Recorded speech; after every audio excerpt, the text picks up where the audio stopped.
అయ్యి బాబాయ్ అయిపోయింది బాబాయ్. పగొడకు కూడా రాకూడదా మీ కష్టాలు? ఏ తాగుబోతుకి రాకూడదు నీ కష్టాలు. రే పిల్ల, ఇక్కడ మంది అయిపోయిందంట.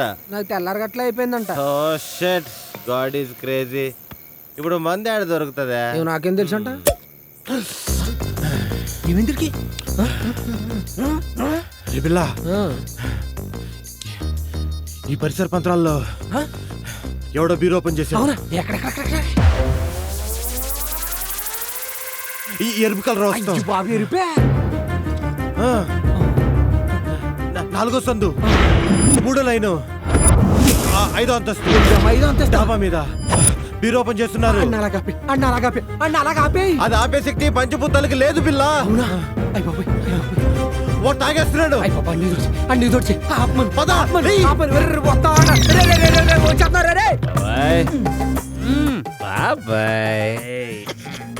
బాబాయ్ నాకు సుక్కల కిట్టాలని ఉంది బాబాయ్. ఎక్కిందా బాబాయ్ నీకు? రే పిల్ల, రంగా పనోలేనంట. ఓ మీరా? అడుక్కునే అనుకున్నాను. ఎందుకు వచ్చారంట? మీరు ఏదో కంపెనీ కోసం వెయిట్ చేస్తున్నారంట. ఆ విషయం మాకు తెలిసిందంట, అందుకే వచ్చామంట. డబ్బు తాగటానికి వచ్చారంట. మీరు ఏమనుకుంటే మాకేంటంట? మాకు కావాల్సింది మందంట. శుద్ధ మూసుకుని తాగండి అంట. అవును, ఇంతకాడ దెబ్బలేంటంట? అదో పెద్ద కదంట. పెద్ద కథ అన్నాడంటే చేత కొట్టేసి ఉంటాడంట. అవును, ఎంజే గారు ఇందాక నుంచి పైకి చూస్తున్నారు. ఏంటంట? కాసేపు ఆగండి, మీకే తెలుస్తుంది దాళ్ళలోని మంట. బాబాయ్, ఆకాశంలో ఉండాల్సిన చందమామ హాస్పిటల్లో ఏం చేస్తుందిరా? అయ్యి బాబోయ్, ఆకాశంలో సందమామ హాస్పిటల్లోకి వెళ్ళిపోయిందా?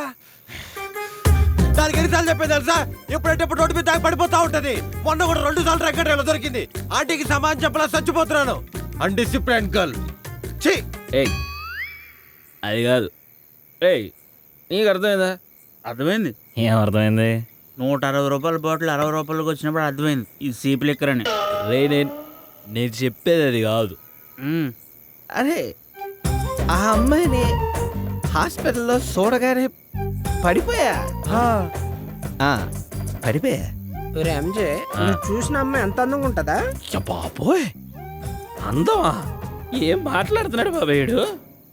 తన కళ్ళు కొల్లా తన నవ్వు. You tell కంబావా?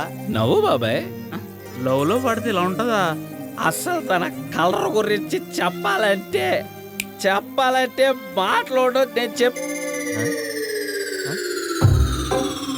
రేయ్, పడిపోయారా? నా బాధ ఎవడండా? అసలు ఒక్క బాటిల్ తాగితే స్టామినా లేదు.